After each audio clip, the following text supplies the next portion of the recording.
Welcome everybody, say everybody. Still a few names that on the list that we expected might be coming, but they may turn up, and they may not. But I think we're videoed, so they'll have opportunity to have a look at that on the SW Healthcare website, I think, is that right? It'll be somewhere. I'll send the link out, yes. Thank you. So I'm just going to open proceedings, and I'm going to hand over to Ben just to talk you through the slides and give you some detail, but just a little bit of background about where all this started, and I guess it goes a long way back to Upton as a practice. We're a dispensing practice, yet we've got about 40% of our patients who are prescribing, and we moved into a new building 10 years ago, great facility. Would be lovely to have an on-site pharmacy, and so we at a couple of stages we tried to get a pharmacy, and we tried quite hard to get a pharmacy. On both occasions we failed, so and that chance has really gone now. I think there was we was around the time that 100-hour pharmacies were there as well, and we didn't go down that route, and we ended up sort of ending down a blind alley and not being able to sort of get a pharmacy. So we're sort of thinking about other things, and then obviously online pharmacies came up, and it was something that we looked at, and that was when Ben was our dispensary manager as well, and Ben and I went to have a look at an online pharmacy. I'll leave Ben to give you the details of that though, but I think the idea basically was bigger is better, open it up to as many people as possible, share some risk across more people would be better, but we see it as a real sort of a real opportunity for all GPs, where not depending on whether they're dispensing or whether they're prescribing, but all GPs to be involved in dispenser. So anyway, I'll hand over to Ben. Okay, right, thank you guys. I know it's a hot, sweaty evening, you've all worked hard. I'll talk for about 10 minutes. You've all had the slides, hopefully some of you would have had a chance to flick through them. It's really just to give you a bit of background, put a bit of flesh on the bones, and then really probably the more interesting bit will be putting it to the floor for questions, because this whole concept will be, I assume, a little bit alien to some of you. So a bit of my background. As Andy said, I'm the pharmacist at Upton Surgery. I've been there for about 6 years. Before then, I did about 5-6 years in retail pharmacy, and before that, I did about 5-6 years in hospital pharmacy. So I've worked everywhere. I know that working in GP practice is the best. So, but as Andy said, obviously we were dispensing practice. We had explored the options of getting a pharmacy. Because of the P&A, you cannot get a bricks and mortar pharmacy now, unless you buy one that already exists. To buy a bricks and mortar pharmacy, you're probably going to spend upwards of about £1 million. I don't have £1 million. So the other option that's left now is, after the closure of the 100-hour pharmacy option, is an online pharmacy. Now, I'll go through that in a little bit. Now, I've been to enough Federation meetings over the years to know that you give up a lot of time to come to these meetings. I didn't want to bring you to a meeting where there was nothing tangible at the end of it to hold on to. This is very real. This is happening. Okay, and I really want to invite you to be a part of that. Online pharmacies are a bit unique. There aren't that many of them. They do exist. They are existing in surrounding areas. You probably might not be aware. There's successful ones working in Warwickshire and turning over 11,000 items a month. And as Andy alluded to, we went to visit one down in Salisbury, which was a much smaller one. Again, that was one that was being operated by a GP practice, on a much, much smaller scale. And it was kind of after visiting that dispensary and that pharmacy and seeing how it ran that we realised it was a viable option to go for a online pharmacy, but the scale had to be right. And to target it in a small area based around a single practice or a single geographical area would A, make it difficult to achieve the numbers required, and B, destabilise the existing pharmacy network. I am a pharmacist. I am not here to destroy other people's businesses and other people's livelihoods. This pharmacy will supplement what exists out there, and we'll talk a bit more about that in a bit.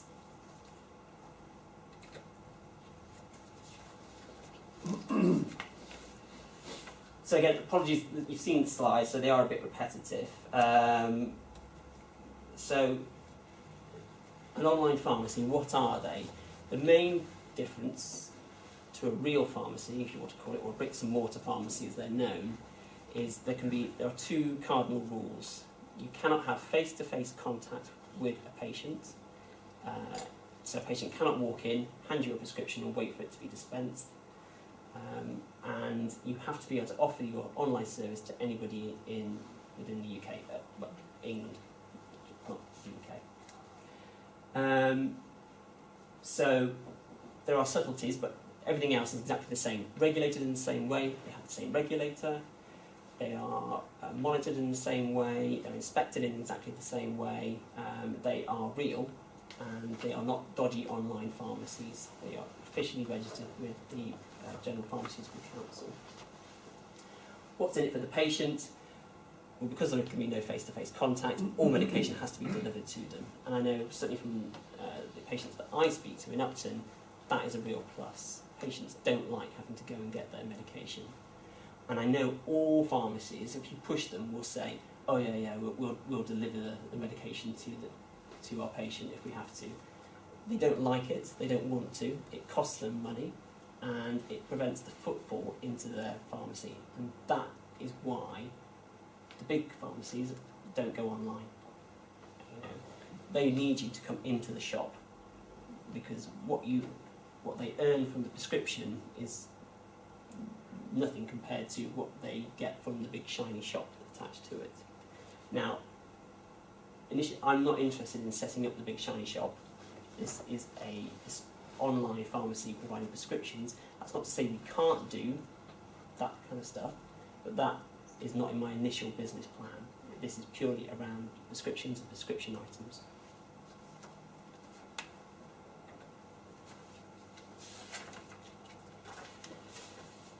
So again, like Andy alluded to, this isn't something that we wrote down on the back of a fag packet last week.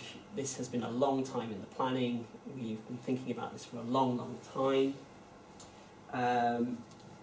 What I want to create is a realistic and sustainable pharmacy that runs alongside the existing pharmacy network. I don't want to suck up all the prescriptions in South Worcestershire.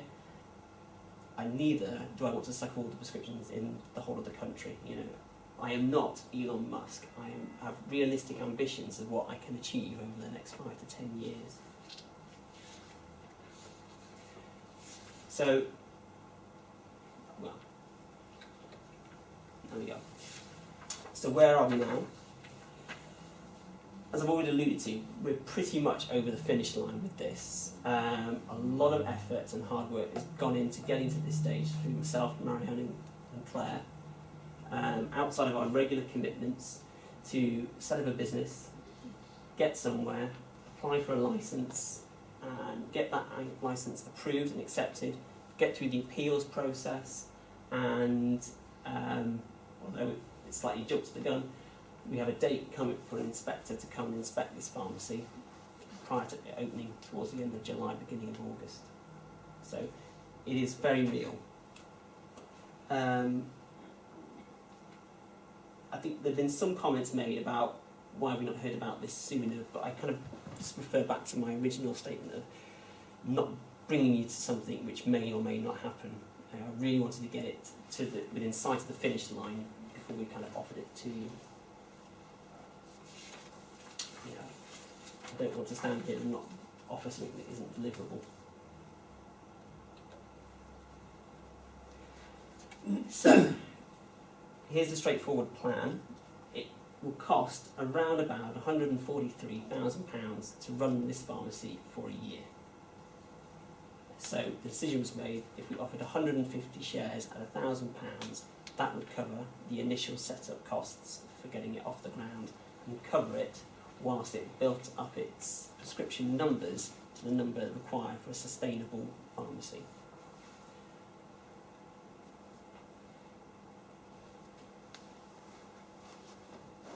What's in it for yourselves?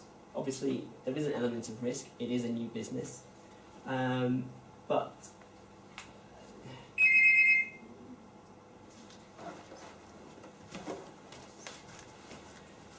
you will be able to draw a dividend from it, and that is how we intend for it to work. The share will pay a dividend each year. Sorry. And the idea was that this income would be yours to do as you wish. You can either use it to supplement your practice income, or you can use it to supplement your own income. Now, a caveat to that would be that a GP practice cannot own a share in a pharmacy. It has to be owned by an individual. A GP can own a share in a pharmacy, but a GP practice can't. So it's slightly different to the setup with the Federation, where a GP practice could buy shares and put them in the name of one of its partners. And then the dividend is yours. You can either then, do it as you wish. I'm not a tax expert, so I'm not going to stand here and pretend to talk to you about the best and most effective way of doing things. But if you have less than £5,000 in dividends, then, as I understand it, you can get that tax-free now. 2,000 from this year. 2,000 from this year. I'll change that. It was 38,000 2 years ago. It's getting worse then. Absolutely. No. You may end up paying tax on any dividends you get.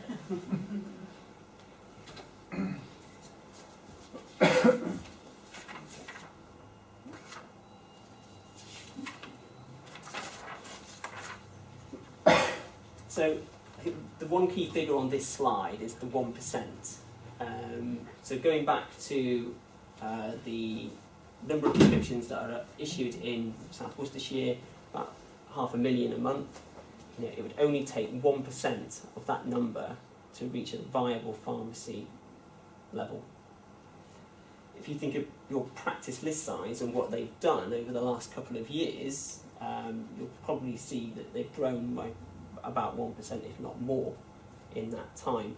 So these are new people, these are going to be new prescriptions, these are additional to what's already going out there, and I think the CCG already expects prescription numbers and costs to rise by more than 1% anyway. So the numbers of prescriptions are there without affecting anybody else. That said, this is not an investment you're going to be able to retire on overnight. It would be a slow growth to begin with, hopefully getting to a size where it is able to pay a regular dividend on a regular basis fairly quickly. It would take about 6,000 items a month for 150 shares to pay out about £100 as a dividend. So about a 10% return on investment, which, compare it to an ISA, you know of an ISA which will pay you 10% return, please let me know. So I think it's a fairly safe bet on a return. And obviously, the greater the prescription numbers, the higher the value. And there's a slide at the end which wasn't included on the original presentation that came out around kind of levels. Returns increase small. The returns are small to begin with, as numbers are low. As those numbers increase, the return becomes exponential because the infrastructure and the staffing costs that you've put in place don't really change until you get to really big numbers, which would be a great place to be anyway. So I'm just going to quick check. So yeah, that's pretty much it really from me. Obviously, coming into GP practice, and I think coming from community, I'm very aware of the silo kind of approaches that we kind of end up having to take. You know, you have pharmacists in their little box, you have a GP in his little box, and very rarely do the two actually really get to interact in a productive way, neither having any real influence on the other. But I'm really hoping that by offering this out to GP partners to invest in, that it's kind of breaking down some of those barriers. It's going to give you a real say in how things are done in the pharmacy network locally. And as a shareholder, you will then hold me to account. You will hold the pharmacy to account. So conversations along the lines of, well, you'll have to go and speak to the pharmacist about that, or maybe you're going to have to go and try somewhere else to get that. You will hold more sway. You know, there will be better lines of communication. We can make the pharmacy services in South Worcestershire better than they are, because I know they aren't great. I have worked in them, and no matter what I did, I couldn't make things better because of the infrastructure that I worked in, the corporate environment that I worked in. They were all about the corporate. The pharmacists themselves were certainly in it for the patients, but I think things could be a lot better than they actually are. That's it. That's my utopian vision. Hopefully reality is somewhere between the reality today and what I've proposed. And really it's kind of over to you guys for the questions. For me, Andy, or Claire that's run away. I'm here. Oh, me too. Put the finance slide on, please, Ben. Okay, so that was that there. This is covered. Okay, so that's not very great, is it? You're going to have to come up close. So let me just come closer then. So 4,000 items a month. On your £1,000 investment, you're losing about £100. That 4,000 is not enough to make a sustainable pharmacy. Between £4,000 and £6,000, that's when it starts to break even. So 6,000 items, you're probably making about £120 for dividends, based on 140 shares. So, and then what really happens is once you get higher than that, at 8,000, so you're only going up by a further 2,000, it goes up to 250, 12,000, you're up to nearly 500, and so on and so on. So that 10% return can quite quickly and easily become a 50% return on investment. And obviously there are 500,000 prescriptions out there in South Worcestershire. There are over 1 billion prescriptions out there nationally. There's a lot of prescriptions, and pharmacies do make money. But if we're talking utopia at this end, I mean, the other thing to bear in mind is the value of the company. Yes. Because by the time you're doing 12 or 15,000 items a month, you're actually a shareholder in a company that you've invested £1,000 in, but it's actually got quite a significant worth. Oh yeah, a pharmacy turning over, a bricks and mortar pharmacy turning over a regular £7,000. When I went to look at it to buy it, cost £750,000. So if you're, yeah, that's quite a lot of money. And there's no reason why an online pharmacy with a regular supply of prescriptions wouldn't be worth a similar amount. So yes, there's the dividend part of it, which is, okay, you're not going to get a big holiday out of that every year, but the value of your share and the value of the company becomes quite large should it ever be sold in the future. Your marketing costs there, would you say that's not quite conservative? Yeah, that's an initial marketing kind of Right. setup. That's not an ongoing marketing. Yeah, I would definitely consider that to be, that's just the initial, these are like one-off costs just to begin with, to get the website on the go. Can you tell us some of the nuts and bolts of how it would work? How you're actually going to become known about? How patients' experiences of it? how the medications are actually delivered to patients? Controlled Right, drugs, okay, yeah, great. can they be delivered? So we have a site. It's not that secret. It's on the other side of the river, up towards Top Barn. It would be based out of there. The prescriptions would come into it either via EPS for those practices that are EPS enabled. Those practices that aren't EPS enabled, we would have a courier that would come pick them up from you. The prescriptions would get dispensed, and then either you can courier them back out to the patient's home, or you can post them through signed or mail, written or mail.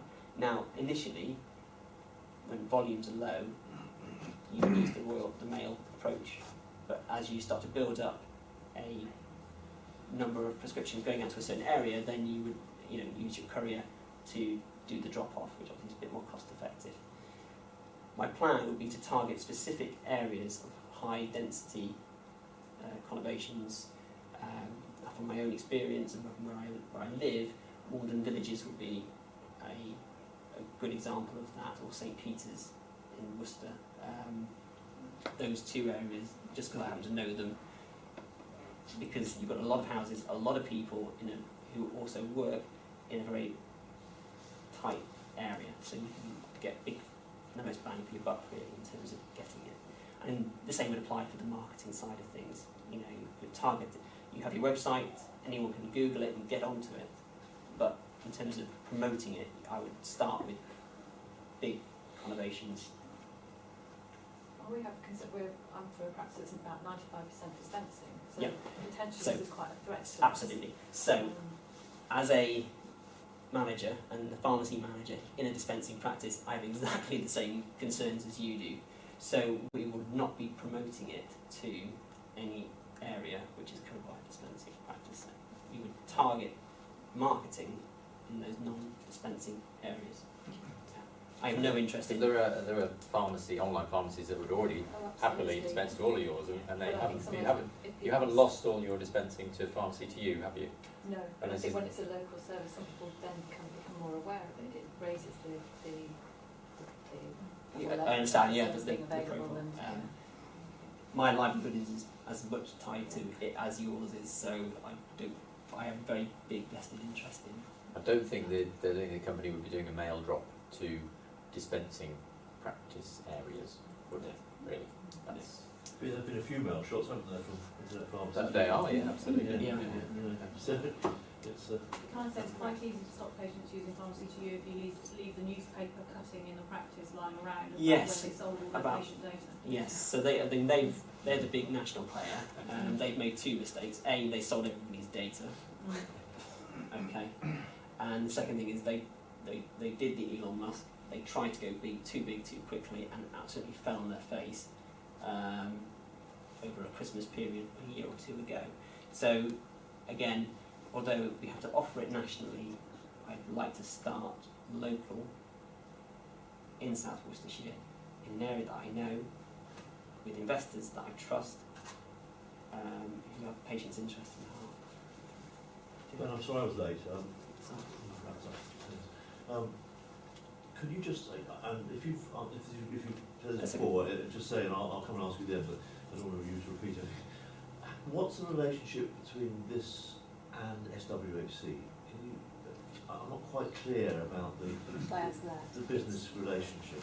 It's a separate company, so we set it up as a separate company because we understand that it could be seen to be a conflict of interest. So it's been set up as something completely separate. The LPC obviously know that myself, Ben and Marianne are involved in, because we're registered directors in the new company. So they did actually put up an objection to our pharmacy licence application, which is one of the reasons why we didn't want to tell anybody before we got the licence, in case we didn't get it. But at the end of the day, there was no grounds to it really, because the only thing that they believe is that we will direct patients, which is obviously not allowed. But if we don't direct patients, then it's absolutely fine to be involved. There is two separate companies because we wanted to offer the opportunity to individual partners to be able to invest rather than it being a sort of dividend-based scheme in the way that the Federation was. Or is. It just creates clear water between Yeah. the Yes, Federation. I had a quick look at the slides before I came, so I've seen them. I think, Andy, you're an overseeing director from SWHC, that's how it was termed? Is It that- was termed like that, It's but not a registered Yeah, I don't, director. that's not a, that's just me putting that slide together and kind of like, Andy's has been my link to the Federation, Right. trying to get this off the ground. So I want to be absolutely clear that there's no there's connection. no connection, No no. connection. Right. Because my partners, some of them can't be here, that was a concern they had. Yeah, no, it's just the three directors are myself, then, and Marianne. Right. Okay, thanks. Yeah. So I agree that's probably going to turn it better. In terms of pharmacy for you, though, it hasn't been a great success, has it? And, I think just, for you, you still have reasons why, but what, in terms of this company, how are you going to be different from Pharmacy for You? Why are patients going to want to go with this? Pharmacy for You's been around for a long time, and Yeah. yes, they've made a lot of mistakes, but they still make a lot of money, and they still do a lot of prescriptions. I think for us, the unique selling point is not trying to do a big national campaign, because I just don't see that as a viable, B, particularly useful for any particular area, because the beauty of a real pharmacy is that you get to know your patients, and if you're and the areas that they're from, and I think if you're trying to do it across a national scale, then that just can't happen. If we can focus it more locally, then you can build those relationships better. Would there be a pharmacy available for advice and things? Yeah. So that's- And we would use all the latest. I'm not really a technological expert, but face WhatsApp if people want to do face to face, telephone, email communication. But no face-to-face contact, is there?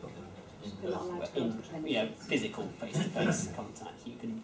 So any advice would be remote, is it? So? Yeah. Yeah. We opened an internet pharmacy a few years ago. Are you from Evesham? I am. So I don't know if you got. Yes. Okay. Yeah. With a degree of success, it's fraught with issues. Have you got a bank on board? Yeah. You have. Okay. That was our first issue. They didn't want to touch us. We were an internet pharmacy. We were selling Viagra, and they didn't want that. Have you got the website up and running? Yeah. There is a website. It's not a particularly good one yet. No, it's just, you have to have a website to apply for the licence. And is that functional? It's functional. We will get a better one up and running, but again, you can't invest a lot of money in a website if you don't know you're going to get the licence. So that will be upgraded before we go live. Because I think as shareholders we might want to see things like that. Yeah. But I know you're waiting for money before you invest in it. Yeah. I think as we were suggesting, that the USP is your unique selling point is an issue, so it's how you market is everything, and I think that's where we folded, is that my partners in the business were just not prepared to throw money at marketing, which is you're to be honest, Yeah, those costs are that's going to do nothing. not the ongoing costs. You're not going to be able. If you're going to sell this, you have to market it quite hard, and it's a lot of. That's going to cost a lot of money out of your initial budget, I think. What other problems do we have? And then the LPC have already fired a shot across your bow, haven't they? Yeah. The directing is an issue, and they will be waiting for the first shareholder to direct somebody to the pharmacy. Yes, and I'm sure they'll be going into your room, waiting for you to say it. So, I mean, just to be clear, you cannot say, "Would you like your prescription to go to our online pharmacy?" You cannot do that. It will be in the marketing. Going back to the whole Salisbury issue, obviously he's managed to. That sole GP has got his up and running and is making it work. in a small area. I just don't think that's quite right. You have to have several areas, and I think by spreading the shareholders across a much bigger area kind of dilutes that kind of concern of targeting particular areas for just because of, okay, if it was just Upton and all our partners were on board and we just hit Upton hard and took away all the business there, I think you could genuinely ask questions about that prescription direction, and although it would certainly make the marketing easier, by targeting bigger conurbations in areas which cover several practices, and let's face it, not all partners are going to want to be involved in this. I think you dilute that risk. The fact the LPC sent that email and letter, I'm actually really pleased about, because to me it almost vindicates the whole proposal.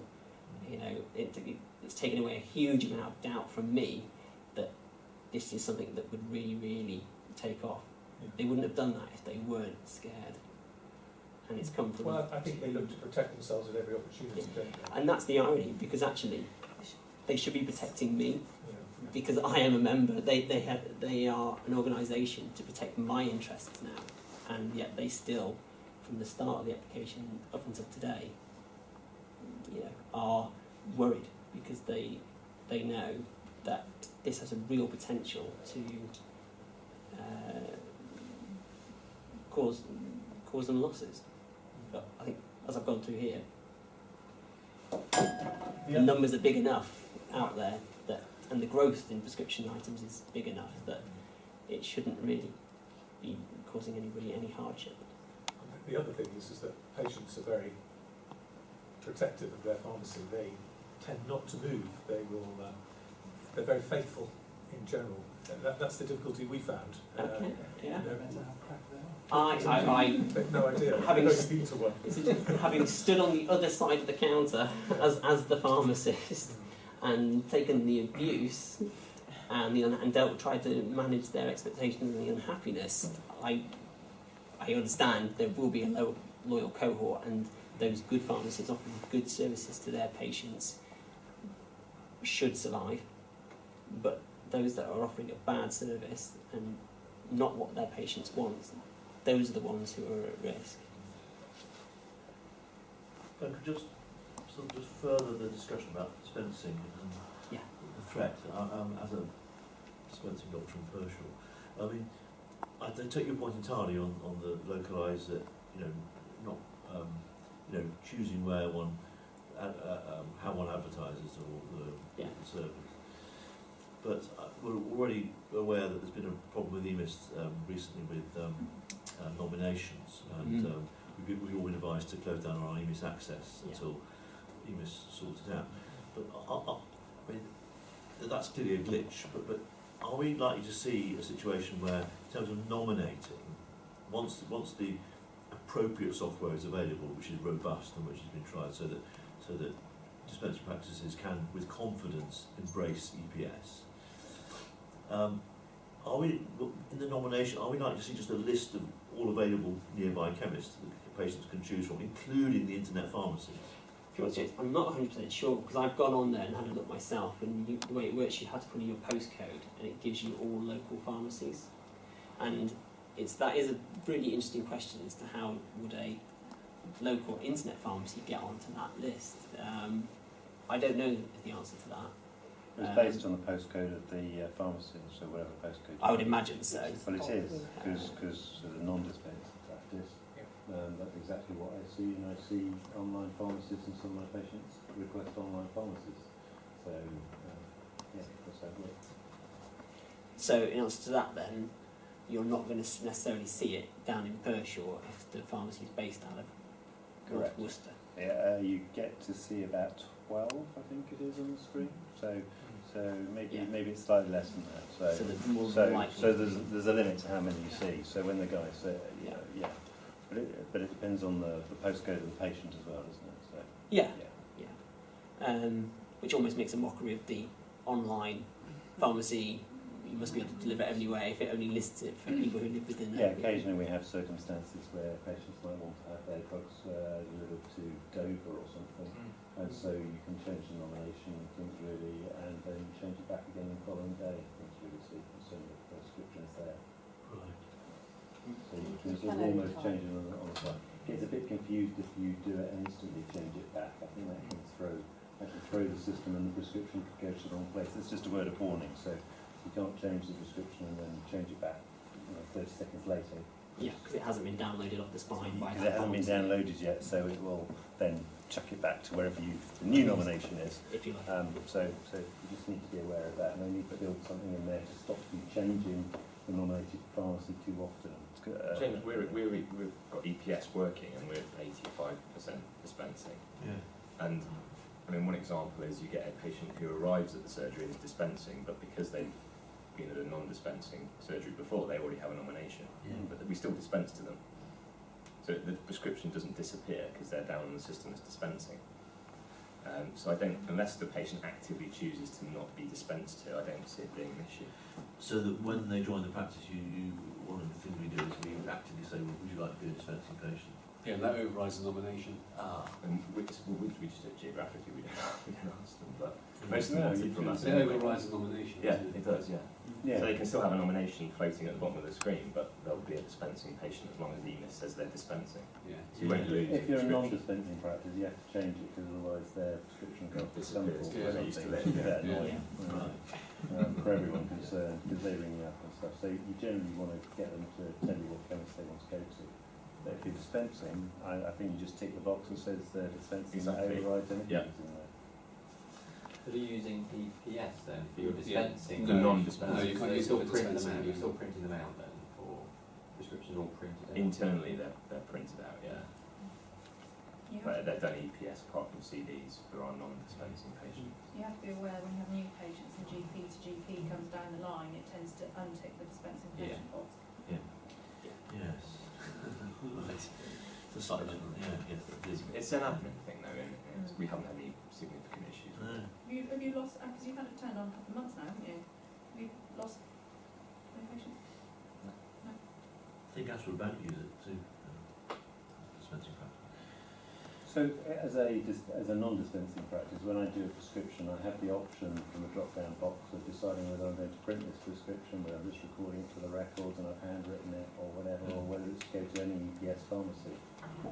So I mean, your doctors can sort it out at the time, I mean, really, but just the ticking the current box that EMIS says they're issue is that EPS pharmacy. When people use the online service, they're being asked for a nomination, but they can't nominate the practice when they're a Indeed. dispensing patient, so that's why we've been told to turn it off, because otherwise everyone will choose But an outside apparently if pharmacy. they click not now, they can just carry on.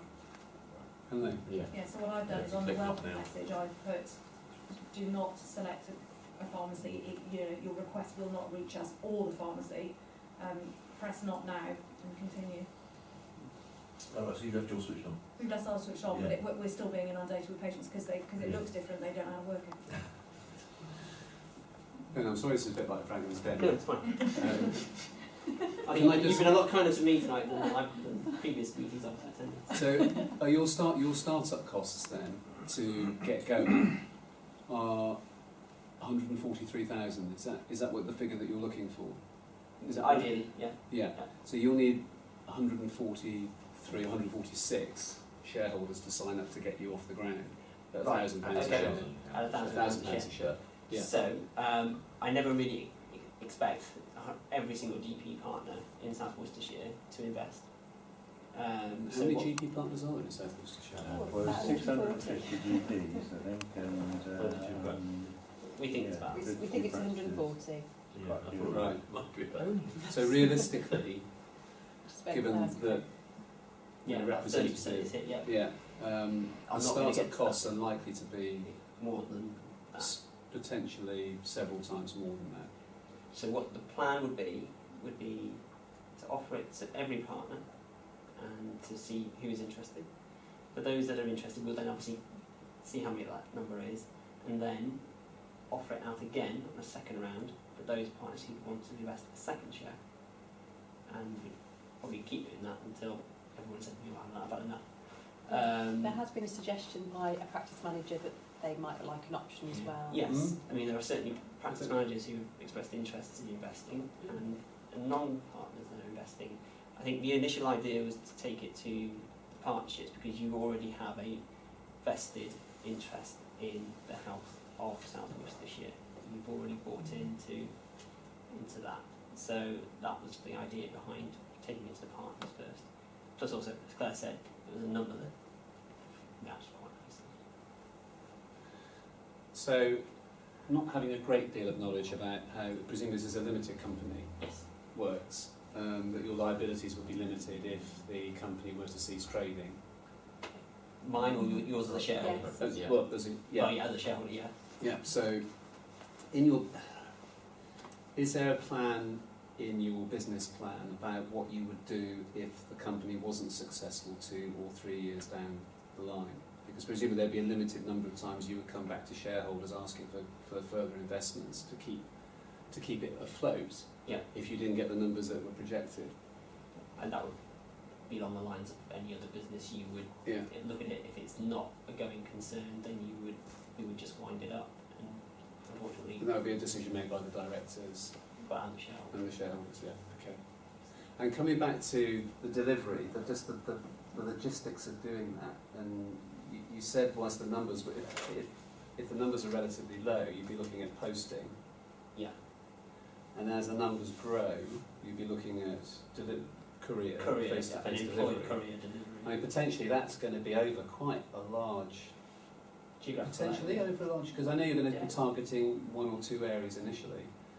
Have you factored in the costs, if it grows, of operating a driver-based courier service Well, over a big The beauty is that geographical area? you can always run both models alongside each other. So if you've Okay. got, say, a big uptake from Droitwich, you can have a van which goes out to Droitwich and do Droitwich, whereas the far-flung reaches of Castle Morton, you might rely on postal service to do those.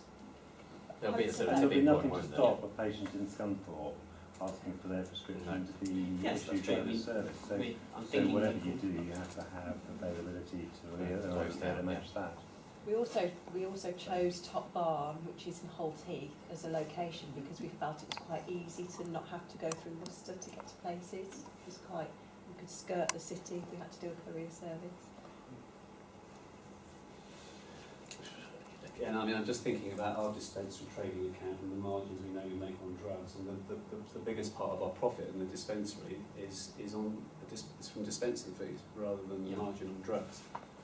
So I don't know what the dispensing fee is for a pharmacy. I believe it's about so these half numbers are of based what on it is for these are a based dispensing on doctor. published data from pharmacies. Because presumably, if you're posting drugs out to patients, That's a cost, yes. it's a significant cost, isn't it? It is, but you offset these even more significant cost of a high street premise in your rental. The dispensing fee is still higher for a pharmacist than a dispensing doctor. No, it's the other way around. Doctors Oh, around. better Yeah. than pharmacy. But there are other fees added in that dispensing doctors don't get. So dispensing doctor fee, sorry for everybody, about £1.80 or £2 depending on how many items you do. Pharmacy 90p. But the pharmacy also gets other fees which are volume based again, which add into that. Now the government is looking at adjusting that and making you sing for your supper a bit more, very much in the same way that PCE does. But that's how it stands at the moment. There's ZD as well, of course, And there is ZD, which yes. which is Yes. endorsement for pharmacists. Yes. Which So you could put dispensing all doctors your do. ZD items through this pharmacy. Just sorry, can you explain what zero Sorry, is? so- I probably know. I don't know Yeah, the term. So zero discount. So Oh, okay. there are Right, drugs sorry. Yeah. which are known to carry no discount on them, so pharmacies don't get any clawback taken off. The government always assumes you get a discount on your drugs, so it takes back a percentage of the list price for the drug. But is a known list of drugs which are known that nobody gets a discount, so nothing's taken back. But that only applies to pharmacies. It doesn't apply to dispensing doctors. So the dispensing doctor, you lose money on dispensing, well, depending on the cost, lose money on dispensing those drugs. I thought as dispensing doctors you weren't supposed to put something out to another pharmacy if it was purely done for a cost basis. Probably not supposed to. Because I'm sure that But if those patients are doctors happy. will send off some expensive Without medicine patient here or there consent. to somewhere else, won't they? But Without patient consent, you shouldn't do it. Can I ask about the a little bit more about the business model in terms of the shares? Yeah. So if you successfully manage to get the 150 shares issued to GPs, etc., what are your shareholdings and are they all the same share type? Yes, they'll all be the same share type and worth exactly the same. Okay, and what are your guys' shareholdings? Sorry, I didn't Well, read this. we'll have the option, it's the same option as Same as you everybody guys. else. Yeah. Okay, and so it's not a case of you guys are going to have 20% each, No. and then the rest No. is literally going to It's be an across the equal. board. And we'd have to buy for the same price and we'd get the same value share. Okay. In terms of decision making, then obviously you guys are directors, but when it comes to like a shareholders agreement and you've got nobody with a sort of majority share, how are you thinking that's just going to be open vote? Have you sort of thought about articles and shareholders agreements? We haven't thought about it in a great amount of detail, but it would be on a similar basis to the federation. Basically, I think whether or not we get some non-executive directors representing our shareholders, we probably will have to. But obviously, then there is the conflict of interest issue, so we'll probably have to think about that in a bit more detail. But just with our knowledge of making decisions as a board within SW Healthcare, it doesn't often come to a point where we disagree on anything because essentially we're all working for the patients. We all have the same kind of ethics, so I can't see it being a massive issue, but it will be covered in Articles of Association. There might be certain decisions that shareholders have to be consulted about. Yeah. And that's certain all in the decisions articles. articles and well, shareholders Yeah. agreement. things Yeah. really. And really, I suppose the question is more about sort of have you considered what those particular decisions What would the be. decisions would be, yeah, and I guess they're not the operational decisions, are they? They're more of the sort of the developmental decisions. Where do we go from here? How do we expand? Things like that, really. Do we Which, sell? yes. So have you included legal costs in setup? I can't see from here, sorry. There is no legal cost. And how much are you budgeting for your website design? Website design budget was within that initial marketing website design. The ongoing costs are based on what I know we pay for ours for the surgery. How much time are you going to be able to give this company? So I reduced my hours about 6 months ago from 42 to 37 and a half. I expect to commit around about 5 hours, 6 hours a week to it. So most independent pharmacies will have one pharmacist who owns the business, runs the business and works in the business. And they do all right. We would have a pharmacy manager who would be employed, who would do the day-to-day running of the business itself, with the oversight of the directors to make sure that it was all And would that be a pharmacist? absolutely. It would have to be. So that wouldn't be you. Not on the floor day-to-day. No. Is that costed there? Yes. Yeah. That's, to be honest, the biggest cost that's on there. Well, money spent so far, I mean, have you had to, how's that been? Because presumably you have, obviously you had to spend money. To get it off the ground. Yeah. So we have to put the application in. Yeah, so where's that come from?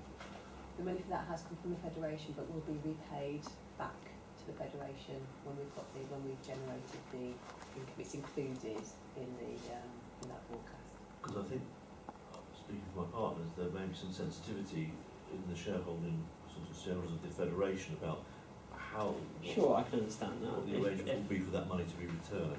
It will be repaid before any profit is made, before basically. dividend is paid. And I think that's only right. Well, indeed, yeah. What if this doesn't get off the ground? Well, I think What I think one thing we haven't talked about is But it might get repaid before we know that.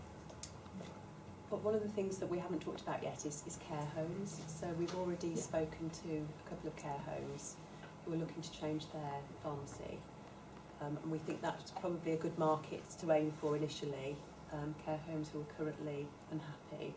Not only can we provide a much better end-to-end service with better communication, but it's local, it's not affecting anybody, well, it might be affecting Boots generally, but you know, it's not affecting any local pharmacies. It's a captive audience, it's lots of repeats, so part of the marketing will be around care homes first of all, and I think we can generate quite a lot of income just from that source before we even go And Marion to and the I are generic going public. to sign essentially.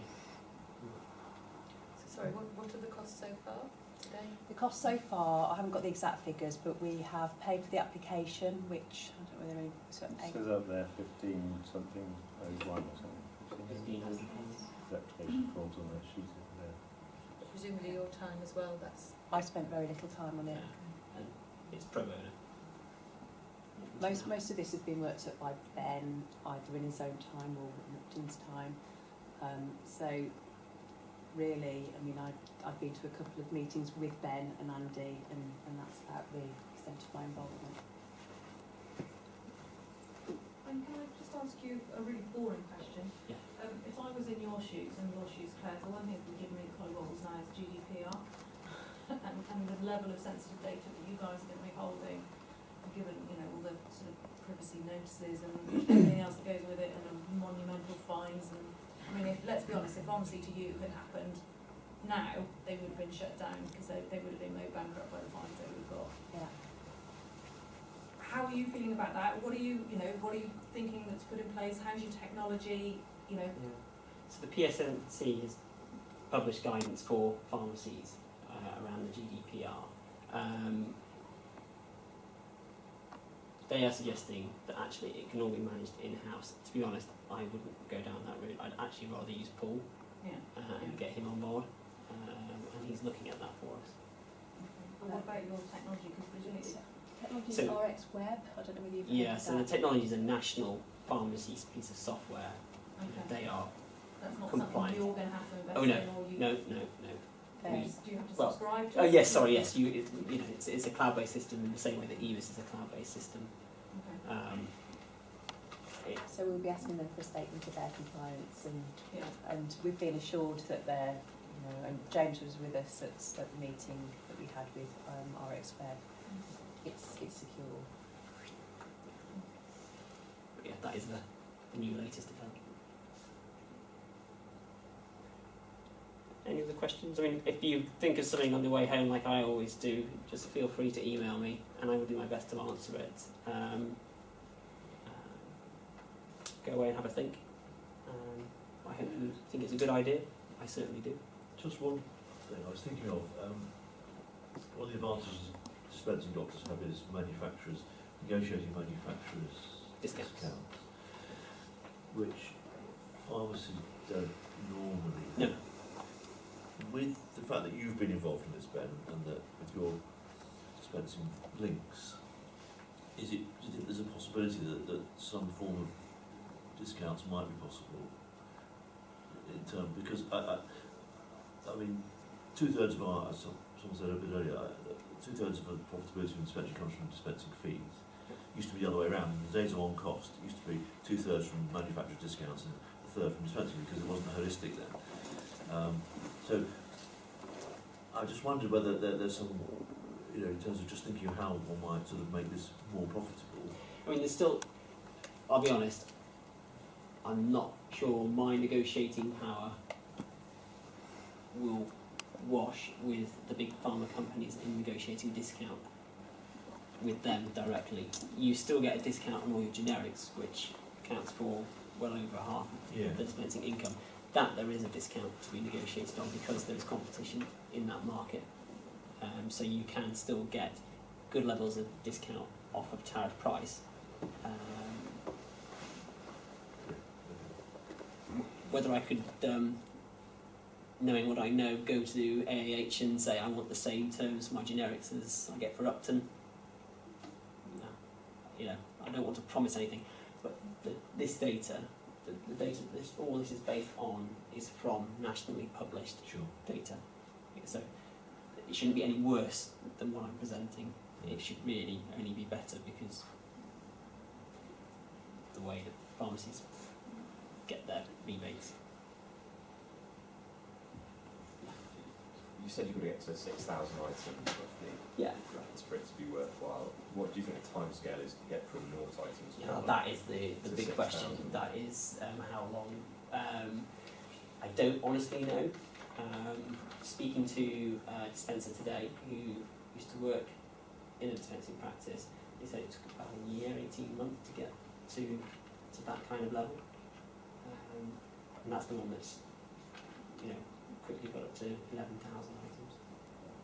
So is that the online pharmacy in Online the pharmacy Warwickshire one? that was set up by Google GPs. Is this, we're aiming really to break even at a year, aren't we? Because then, Yes. then you've taken off, you know, And without what she needing said to come was- back to anybody for any more money. Yeah, I don't want to come back. I just want to Once do you an get to initial that investment. 5,000 items a month, then you're flying, aren't you? Yeah. Then you're okay. Because the problem is, once you get to even 4,000 items, you may not be making a lot of money, but your business has a value, and pharmacies are valued on their turnover, and then the cost of the share then becomes almost prohibitively expensive to buy. So you really want to kind of go out for investment initially. Now, what she said to me was things really started to take off when they took on a couple of nursing homes, and that's Claire's already alluded to that. And like I said, Marianne and I are going out next week to speak to our first one. He's very interested in that. And did you approach them, or presumably No. you did? How did that happen? That we were so we use a dispensing system at Upton Surgery called Biodose. A couple of other dispensing practices use it. It's a kind of system of trays which the care homes love, but the multiples won't go near it because it's too bespoke, it's too expensive for them, and it's too labour intensive for them to do. But as a single practice, it's very simple to do, very easy to manage. It's the lock. Boots do most of their trays in a big warehouse somewhere in the country, and those trays are shipped to the dispensary in their boot stores to stick a label on it for Mrs. Smith. Now, you cannot do that system with the Biodose system because every tray is bespoke. You have multiple tablets in one pot essentially, so you can't do it on scale. It only works in a kind of small outfit. The homes love them because it saves them an awful amount of work. It slashes their risks of medication errors and speeds up their drug levels, so it's good for them. It's obviously good for an independent who's willing to do it, but it's not great for multiples. Ben, you've got a lot of experience in Upton at dealing with homes and winning homes over and when I got taking to on a Upton, new we had home, zero and all the issues that come with that. So And over we're that well time- placed in terms of being able to And you've exploit got the So you're home known market. to train them, them up, then, don't clearly. So, Ben's, you're known to them, well, Locally. in our patch, yeah. and obviously Because I think there is some, federations. there's a degree of anxiety about patients from dispensing localities maybe finding out through word of mouth about the service, and I appreciate you're not going to be targeting areas close to dispensing practices. But presumably nursing homes, even nursing homes aren't a threat in that respect at all. I mean, they're a good source, aren't they, to target initially? You know, there's a relatively large volume of them, and that could get you a significant number of items. A lot of them get into potentially trouble for fairly their quickly. medication problems quite frequently. So Just need to be within a mile of the nearest chemist, of course. Yeah, for a dispensing, Yeah, yes. yeah. yeah. Or for Yeah. But again, that's so easy to target, isn't it? To Yeah. market and to target. There's countless. So Ben, you've allowed £2,400 as a marketing cost initially. Is that right? 6,400. I can't really. 6,400 Okay. So- to target one or two areas. So can I ask you, how exactly have you thought about going about that? What are your tools to go out and market? Really quite low tech.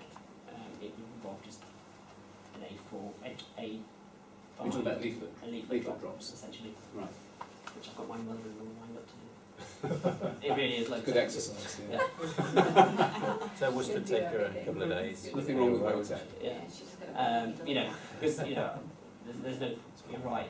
You can spend as much as you want on marketing, but you need to kind of make it count. And I'm just going to use my own local knowledge of where I know pharmacy services aren't great. And do you know of any figures of uptake on leaflet drops or percentage uptake? Do you know? No, Not the same, okay. if I'm honest. Probably not a great percentage. Sure. Well, you have to ask yourself and things really, how would you respond to a leaflet that comes through with your local paper? I mean, Ones certainly- where the postcode is a long way away and things really. Yeah. And this is kind of Both another West reason Shoulders, why. I mean, the advantage, your key selling point there is going to be a Worcestershire-based company. Yeah. So you want Worcestershire to be in big capital letters all over that, Yeah. because that would make a difference to me if I was opening Yeah, a local paper and absolutely. thinking about what I was doing there. And again, this is why going out to a group of shareholders who kind of know patients and know the areas, you have a vested interest in its success. You have the ideas. I will have all the ideas. You know, on these kinds of things, how to reach out to patients. I'm, you know, open to suggestions and ways of doing things. I know Andy's got a few ideas of doing things. I think they would work. I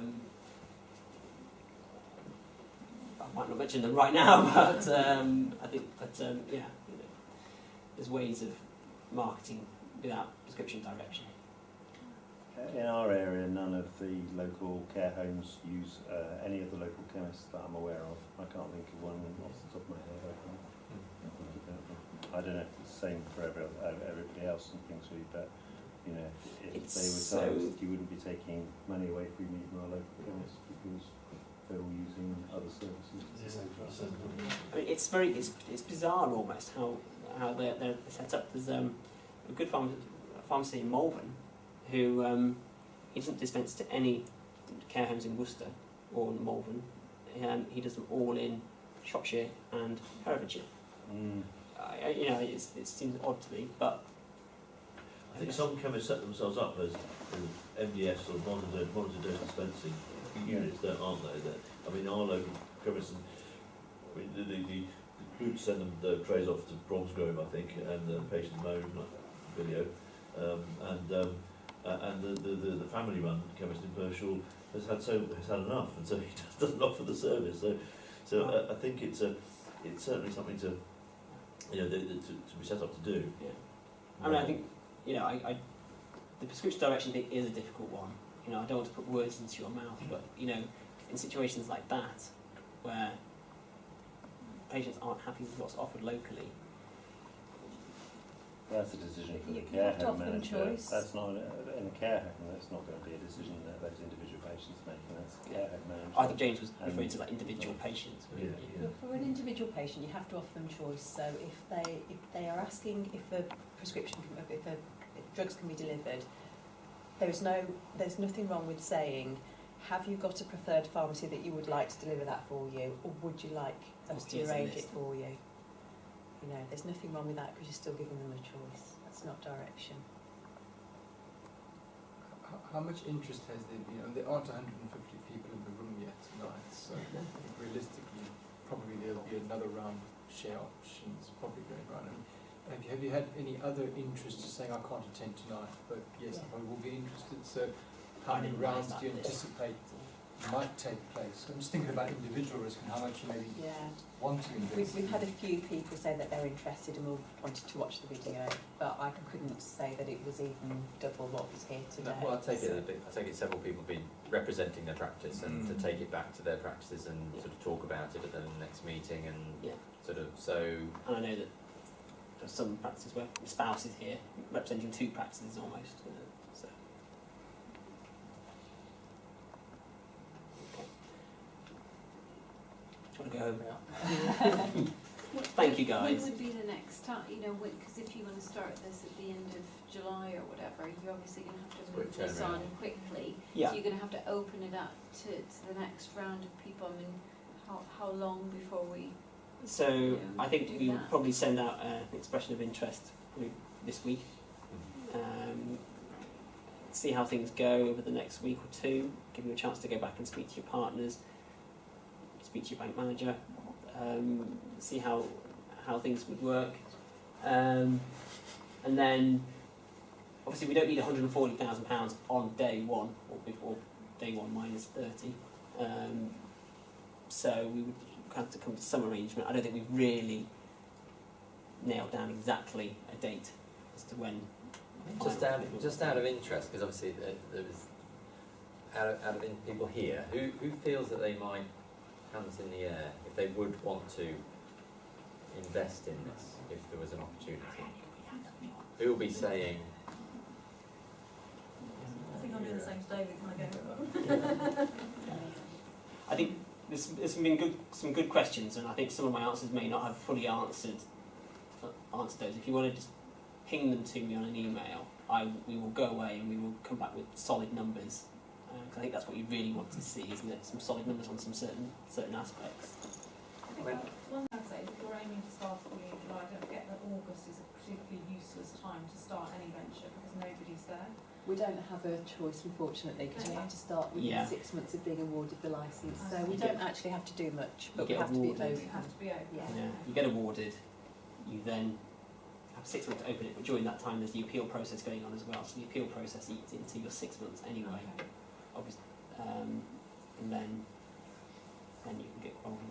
So we kind of.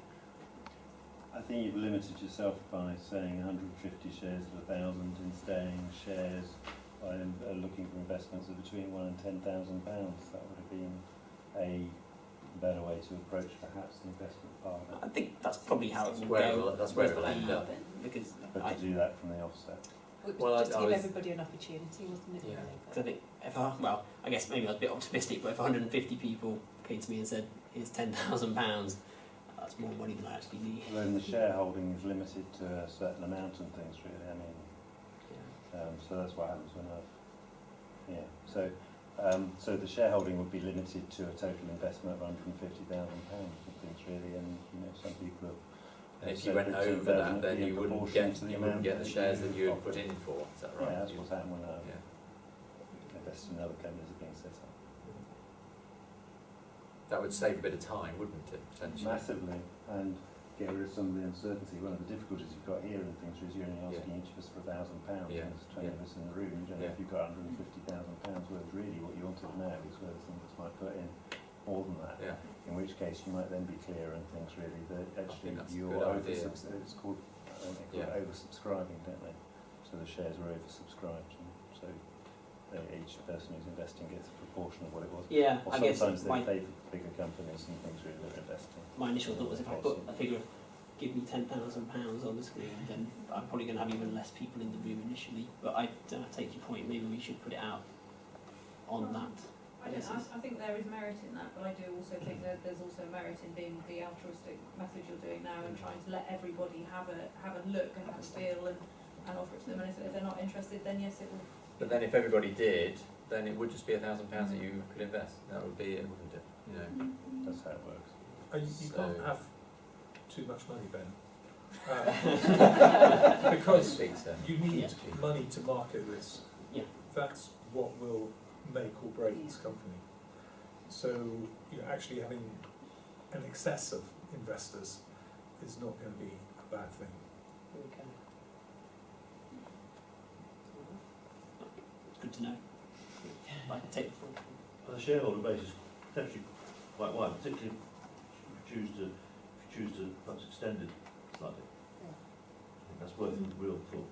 You mean through to practice managers? Absolutely. Yeah. And in other members of staff. I think the thing which worries me most of all is you've got 150 people not really understanding the concept of directing people to a pharmacy. That's what would worry me most of all, is that you're going to have people who might be a little bit more overzealous as a shareholder, who do start directing people, and that's when you run into problems. I think. Issues. Would we really clear guidance that came out? That was Absolutely. sent to everybody to say, this is acceptable and this is not acceptable. Yeah. Yeah. But without understanding that and the Yeah, that would always need to come with the share nuances of certificate. pharmacy, Yeah. you run into problems as well. I think. Mhm.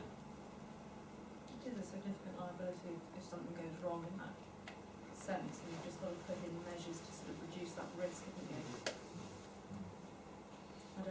Yes, you can explain it to people, but I'm just wondering if there's any kind of lawyerly way to get it putting in the setting up of the company that I mean, direct friends and family. Managed to direct my dad to our internet pharmacy. Made quite a lot of money out of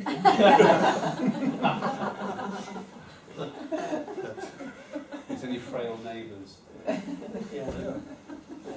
Which aren't on your registered list. Yes. Okay, that's Really useful. Thank you, guys. This kind of feedback is what I kind of need, because I won't have all the answers and I won't have all the ideas. So, thank you. Thank you for your time. Thanks, Ben. Thank you.